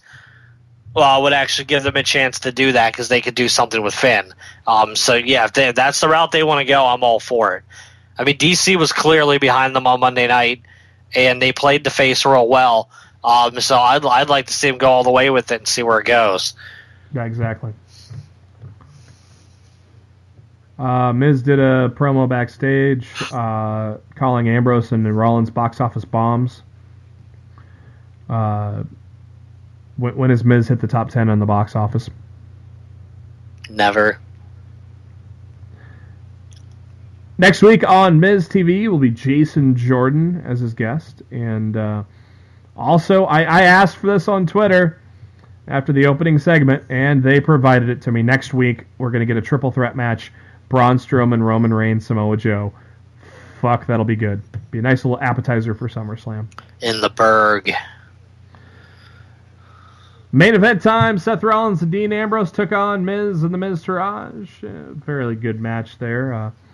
In the end, Ambrose and Rollins get the win. And a little hug from Rollins and Ambrose. It looks like they put their things aside. Seth put out his fist for the shield motion, and Ambrose said, that's a little too much, buddy. And he rolled out of the ring. Well, first off, Matt, let's talk about Curtis Axel and Bo Dallas getting the main event slot on Raw. Good stuff there, right? No, I didn't have a problem with it. I was like, what's there to talk about? They got the main event spot. It's good. I'm happy for them. I'm happy they're being used on TV. I thought they looked fine. I didn't have any issues with the main event at all. Yep, I was just saying it's good news. It's happy news that they're in the main event slot. Good match there. I told you this theory on Monday. You said no, but I wanted to. I'll put it on the air here for you. I was very curious that they showed Sheamus and Cesaro watching this match. I am wondering if Rollins and Ambrose maybe fight Cesaro and Sheamus at SummerSlam, while somehow this Miz TV segment next week with Jason Jordan kickstarts him in the Intercontinental title match against The Miz. Just a thought, because I thought it was very odd that Sheamus and Cesaro were watching that match, Matt. And you didn't agree with me, but I don't know. I don't like the idea of a reluctant Seth Rollins and Dean Ambrose challenging for the tag titles, because for crying out loud, we just got that with Cesaro and Sheamus. Yeah, do we really need to be doing this again? I don't know. It just seems weird.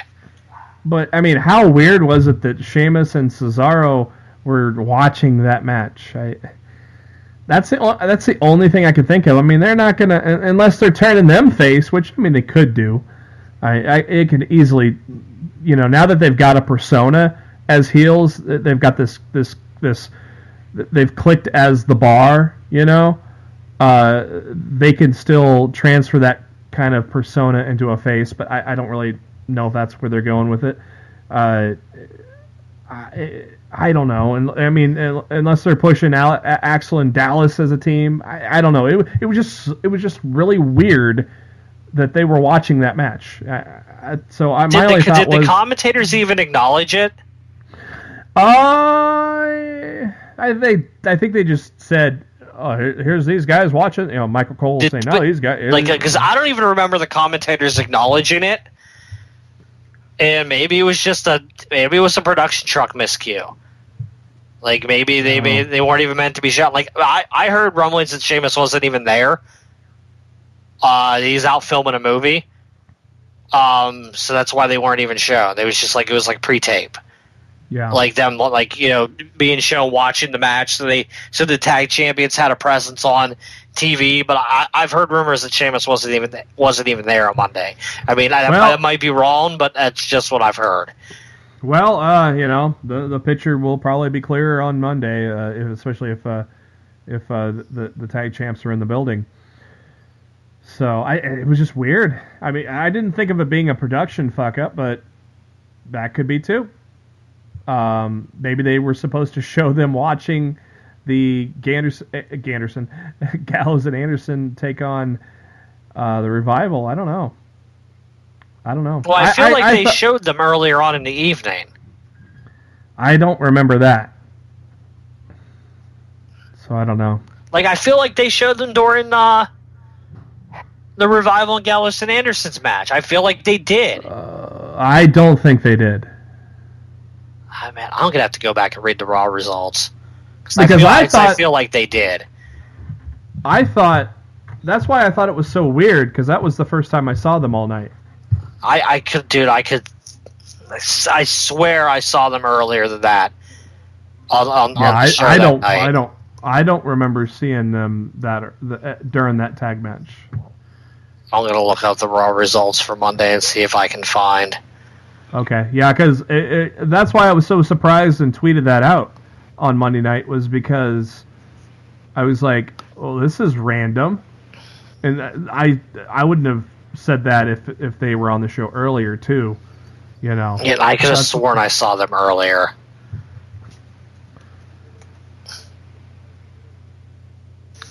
.205 Live this week. I didn't get a chance to catch it, Matt. Did you? Yeah, I think I watched it. I don't even remember. Arya Daivari won by countout. Oh, yeah. I saw it. It was fine. Like, I almost feel like they're setting this up just so they can do like a triple threat and have Neville drop the title without losing it. Mm-hmm. Like that's what it feels like to me. Like they'll end up doing like some they'll do like Daivari, Tozawa, and Neville in a triple threat, and Tozawa will pin Daivari, like, you know, like a scapegoat or whatever. I see no other reason why to involve Daivari in this storyline. It just seems so random and out of place. Yeah. He's been on a roll lately, so to speak, but you know, a lot of people have been on rolls on 205 Live and it hasn't led to the title, so. Brian Kendrick continued to berate Jack Gallagher. Gallagher getting incensed and was going to attack Brian, but Kendrick bailed. Swan and Alexander in the interview area, and Rich is asked why he picked Cedric to be his partner, and Swan says after he ripped Cedric to shreds in the I Quit match, he says he came to 205 Live for competition. When Swan asked, it was a no-brainer. Tony Nese and TJ Perkins show up and says when Tony was named his partner, he thought Swan would have canceled the match. Tony says this is a participation medal. Yes, Cesaro and Sheamus were shown watching the Revival versus Gallows and Anderson match. So I wonder if they hit the wrong button and showed the same thing again. That's very possible. But the TV, I think, was showing the main event. I don't know, man. Well, I'm reading the play-by-play results from Richard Chironfo from PW Insider, and they were definitely shown during the Revival Gallows and Anderson match. So. And what did you think of the main event? T.J. Perkins and Tony Nese against Rich Swann and Cedric Alexander. I think I kind of zoned out during that match, so I don't even remember seeing that. Like, honestly, I'm not really focusing much on 205 Live anymore. And why is that? Because I watched it because Talking Smack was on afterwards. Exactly. And that's just the honest to God's truth. Like, I like a lot of the wrestlers in the cruiserweight division, but they don't give me much reason to care. And I tuned in this week because I planned on watching it, but I just kind of zoned out before it was all over. That's why I didn't even remember that I was watching it until you reminded me of what the opener was. Yeah, Vince Triunfo reports. Yeah, we see Sheamus and Cesaro watching this match too. So maybe they're going to do like a tag team turmoil match at SummerSlam and just involve a bunch of tag teams or something like that. Just to get everybody on the show. Yeah, maybe. When you're doing a dual branded pay-per-view, you gotta cram in the multi matches with as many as you can. Yeah, I mean, even though you got an extra hour, it's still still have a lot more people. Yeah, because you got to think one brand can fill a 3-hour pay-per-view right now all by itself. So if you're doing a 4-hour pay-per-view with both brands, you're just kind of getting screwed up there. Yep. Following what many say was the worst pay-per-view of the year, I probably would agree. I mean, I was not as down on the Punjabi prison match as some were, but there were a lot of stupid finishes. So yeah, it was up there for worst pay-per-view of the year. But Matt, they rebounded very nicely on Tuesday night, didn't they? Yeah, SmackDown was great. It made Battleground look like a joke. We're in Richmond, Virginia for episode 935 of SmackDown Live. Greg Hamilton introduces the new face of America, Kevin Owens. And he comes out with the title on his shoulder and says that it feels right because he's United States champion again. And took back what was his from that thief AJ Styles. And Owens said he's reinstating the Kevin Owens United States title open challenge, and it begins next week because there's no way under any circumstances he would defend his title in front of a bunch of hicks from Richmond, Virginia. That's when Mickie James should have came out and slapped him. She's from Richmond, isn't she? Yeah, but she's on Raw. I know. You and your kayfabes. Styles makes his entrance, big pop for him. And he says he's here to get his rematch, and Owens says he's not defending his title against Styles or anyone tonight. When all of a sudden, break the walls down hits. Were you shocked that the return of Jericho, watch it on, man? Were you shocked to see the Ayatollah of Rock and Rolla appear on Tuesday night, Matt? I heard rumblings that he'd be back for SummerSlam. I didn't expect him back on Tuesday night, but it was certainly always welcome to have good old Y2J back on TV for another run. God, how about that pop for him? Yeah, well, when you're able to surprise the crowd and they don't know what's happening, you're going to get a big pop. Yeah. I mean, Jericho has just been amazing in the past, year and a half or whatever. Jericho's on the mic. He's sporting a little longer hair, too, man. Comes out and says, it's the return of Jericho. Welcome back, man. Owens asks Jericho what he's doing there, and Jericho, quiet.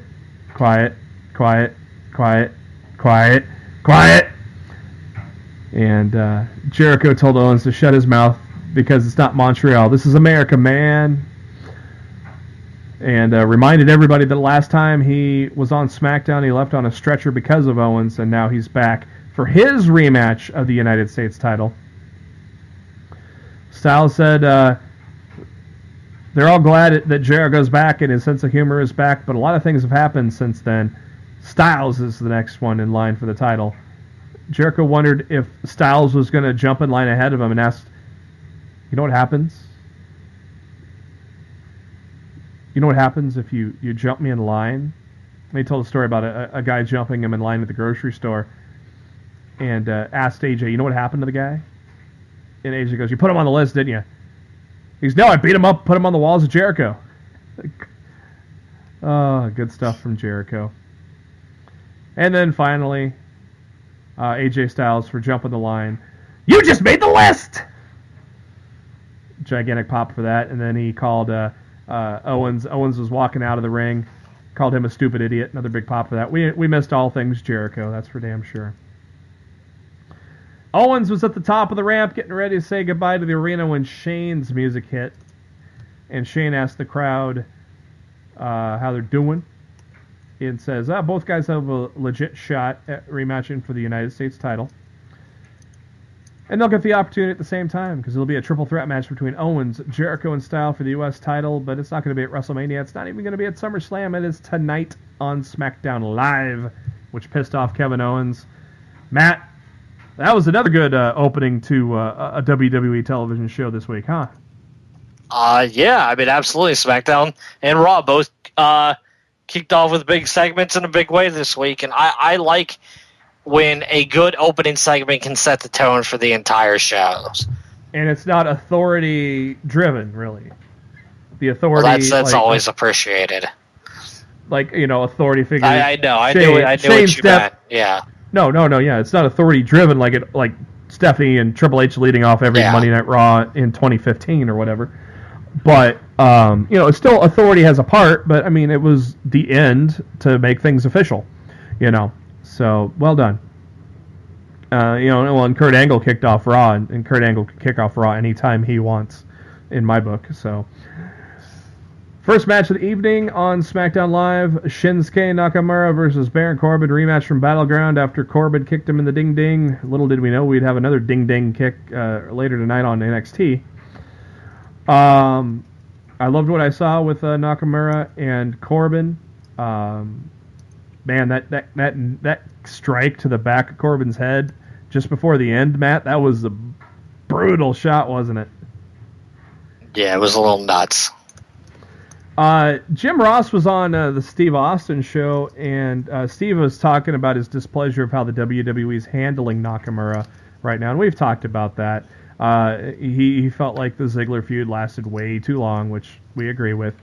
Jim Ross thinks that Nakamura is holding back from his style in New Japan. Do you think that's the case? Do you think he's holding back, or is he holding it back for the right situation? If Nakamura is holding anything back, he was asked to hold back. And that's my story, and I'm sticking to it. Okay, I just wanted to know what you thought. After that running knee to the back of the head by Nakamura sets up Corbin for the Kinshasa and gets the pinfall after a great 10-minute match. Naomi interviewed by Dasha Fuentes and asked about Natalya not shaking her hand after the Battleground match, and Naomi said that Natalya thinks she will let her disrespect her, and then Natalya walks in, and Natalya talks about Naomi tarnishing the women's championship by turning it into a kid's toy, and she's going to take the title and restore honor back to the women's division. I kind of like how they played on that, how a veteran like Natalya is pissed off that Naomi's making the title glow. I kind of like how the angle they're going with there, Matt. I thought it was dumb. They got to do something, right? John Cena made the fucking world championship spin. Like, I don't want to fucking hear about a couple lights on a fucking championship. It's a good thing for a heel to bitch about. To me, it's just dumb. I think it's a good thing for a heel to bitch about, though. Gotta have something. And then Carmella, who hasn't wrestled since she won her contract, just knocked on her briefcase and said, "Hey, I'm here."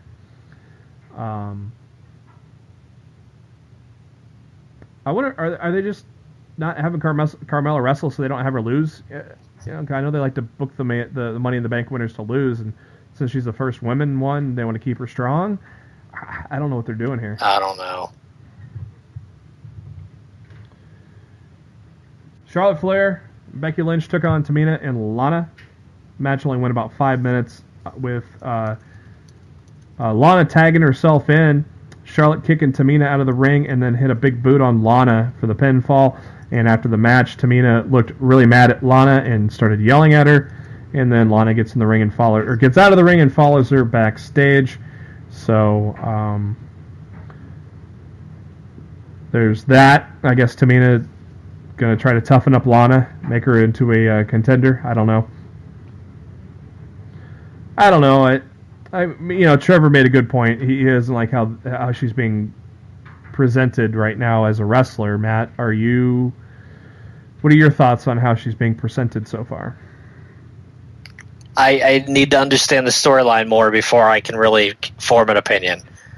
I need to see where this is going, because at the moment I don't understand it, and until I can understand what they're going for, I can't give a decent opinion. Yeah. If in the end it's Lana becoming a badass wrestler and goes on a streak, I'm all for it. Yeah, I don't know what they're doing. I really have no idea. Jinder Mahal came out and had some things to say. He is demanding his SummerSlam opponent. Watch what you ask for there, Jinder. You got a 16-time champ on your roster there. That's a free agent. Yeah, I think if you're a free agent, you shouldn't be able to go for a branch championship. I think if you want to go for a branch championship, you should have to sign it. You should have to sign an exclusive contract with that brand. Jinder says he crushed the legacy of Randy Orton, and says that he will stay champion as long as he desires.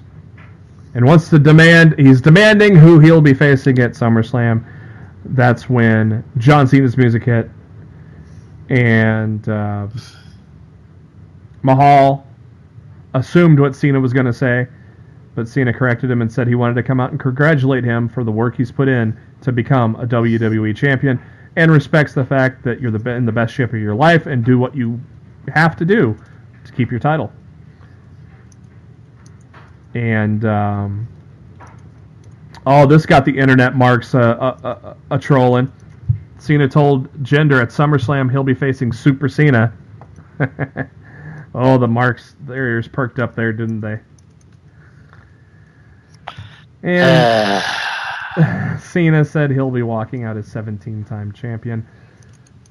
It was nice to see you. You can't see me. Hit the trumpets. Daniel Bryan's music hits, though, before John can get out, and says that even though we're brother-in-laws, you can't make matches. I do. I'm the one that makes the matches.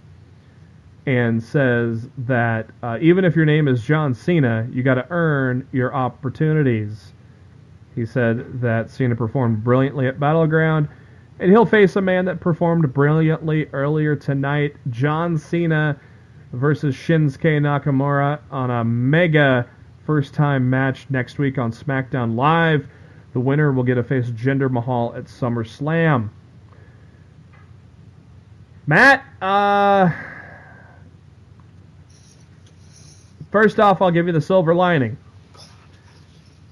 I think Nakamura is facing AJ at SummerSlam because he's not beating John Cena next week.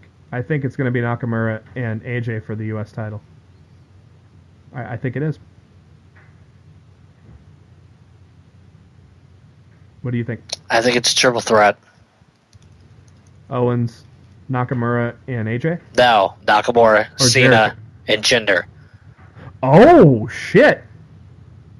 So Jinder or the Singh brothers come and ruin I don't think we get a finish, because clearly this match is so big. I don't think we're gonna get a finish, at least not a clean one.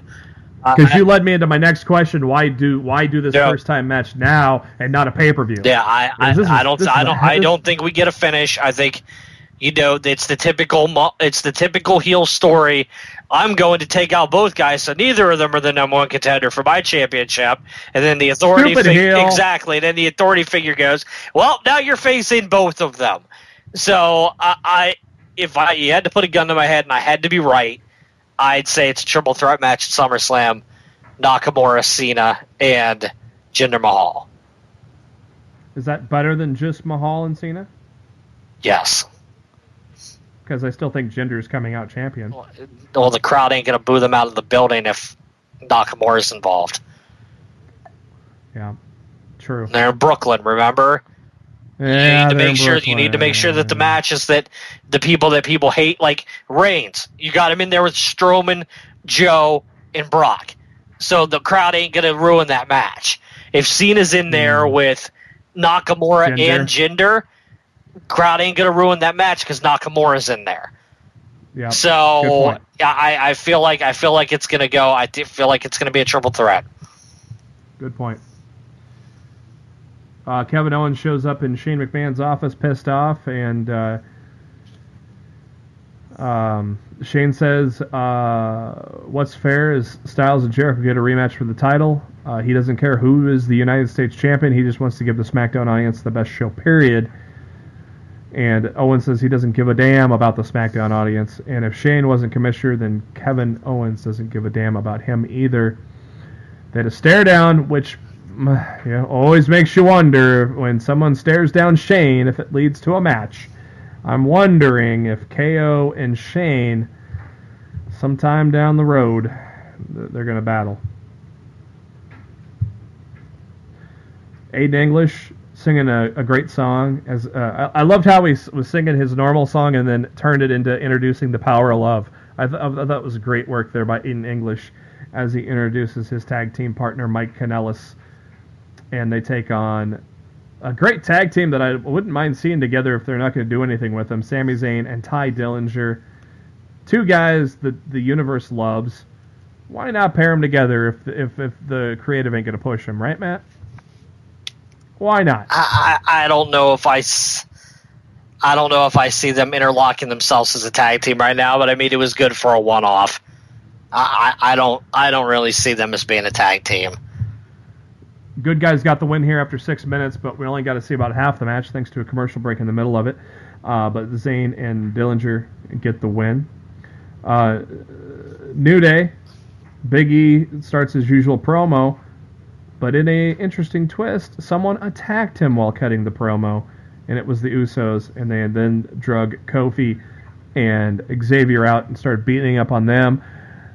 Big E would finally recover and come out onto the stage and try to save the New Day, but the Usos got the upper hand there. Good stuff to further the feud between those guys. Renee Young is interviewing Shinsuke Nakamura, and he says, next week, John Cena, you can't see me. And Nakamura says, that means he'll see Jinder at SummerSlam. It is now time for the main event, triple threat match, United States Championship, Kevin Owens, Chris Jericho, AJ Styles. Damn, Matt, this was a great fucking match, wasn't it? Oh, yeah, it was great. It was a great main event. There were so many good near falls in this match, which was one of the things that was kind of... Jim Ross brought this up, too, with the Cena and Rusev and the Punjabi prison match. There was just a lack of near falls all around. And here's a good example of a lot of great near falls. I mean, Jericho hitting a code breaker. Styles hitting. There was this one part where Jericho hit an enziguri on Styles, Owen hit a super kick on Jericho, and then Styles hit a Pele kick on Owens. That was friggin' awesome. But in the end, Styles went for the springboard attack, but Jericho countered with a drop kick. Owens hits a pop-up powerbomb on Jericho. Jericho kicks out on another great near fall. Owens hits a frog splash on Jericho, but Styles breaks up the pin, sends Owens out of the ring. AJ Styles covers for the 1-2-3, and after 14 minutes, your new United States champion, AJ Styles, which is a callback to my open, Matt. When Vince is away, the SmackDown Live creative team will play, right? How else would you explain how bad Battleground was and how good SmackDown was? Yeah, I know. Tell me what you said. Repeat what you said on Twitter, or no, what you said to me in Twitter DMs of the creative timeline of Battleground, SmackDown, and upcoming SummerSlam. You remember what you said? Something to the effect of Vince told creative to change the U.S. title. And creator said, okay, Vince, and Vince walked away, and they said, yeah, we'll just switch it back on Tuesday when he's not at TV. And he won't realize it till SummerSlam.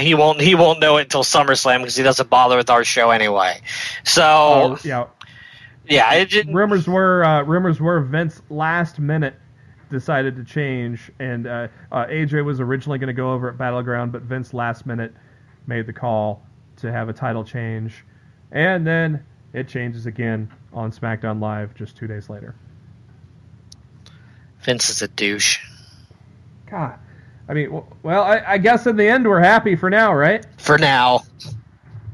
Yeah, for now. Good word, for now. AJ Styles is now your 2-time United States champion as the hot potato continues. Owens, of course, lost it at Madison Square Garden.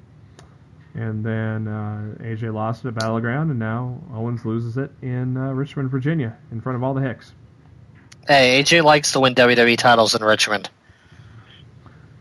Owens mad about the loss, gets on the microphone after he threw a bunch of stuff, tossed monitors off the announce table. He didn't touch JBL's hat, though. I was waiting for him to carefully hand it to him again, because that's always a funny thing he does. But he says that everybody shut up and listen to me. It was not Jericho that Jericho was here and Shane forced him to defend his title in a triple threat match. He is invoking his rematch clause next week.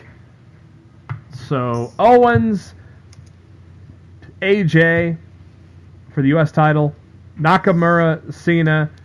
Damn, SmackDown's already looking good next week, isn't it? Should be fun, man. That's where I thought maybe Nakamura gets in there with AJ because they're going to have this blow-off match this week. Yeah, I don't think so. I think that's how I see it playing out. I don't know what Owens is going to do for SummerSlam, but that's kind of how I thought maybe is Nakamura answers the call for the U.S. title. I like your triple threat match idea, though. We'll have to see how that happens. Well, that's going to do it for this edition of Lost in the Midcard. Much better week of much better 48 hours of professional wrestling than the last time we were on the air, Matt, by a mile. So that's good. Hopefully the momentum could continue to SummerSlam. But finally, we'd like to say thank you to SpiderDuck.net for being our host, enabling us to be on iTunes and any of your favorite podcasting apps. What you got to do is search for Lost in the Midcard, hit that subscribe button, and tell your friends to do the same. That way you know every time a new episode of Lost in the Midcard comes your way, most every Thursday and most Mondays after a WWE pay-per-view. You can also subscribe to us on the YouTube, and the links to all that on our Facebook page, facebook.com/LostInTheMidcard. Head to the notes section there. You can also find it on our Twitter page, and we also share a lot of stuff. Lately, it's been a lot of Rebby Hardy stuff. At LITMC Podcast. Matt is on the Twitter at Raw F Showtime. I'm on the Twitter at JB Huskers. Before we ride off into the sunset, look forward to another hopefully great week in professional wrestling. Matt, what are your final thoughts? That I wish the WWE pay-per-views on the network were as good as their corresponding television shows sometimes. Because we've gotten a lot of bad WWE pay-per-views over the last couple months. And then the shows right after the pay-per-view are better than what we paid for, and I kind of feel like that's a problem, and I wish they would fix that. Hopefully SummerSlam is not a 4-hour nap. I'm so happy that we don't have a pay-per-view until SummerSlam. We've had way too many pay-per-views lately. Yeah, it's like we could have taken a pay-per-view off. I mean, we took one off at the end of April, but I mean, there's always been like something major happening. And the one pay-per-view we took off, the pay-per-view was actually good. Yeah. So we could have took off Battleground easily. Wow. Yeah. We could have just done like a 10-minute. Hey, look, this tag match was great. And that's good night. But anyways, for Matt Black, this is Jeremy Bennett. Thanks for tuning in to Lost in the Midcard. We'll be back at you next Thursday.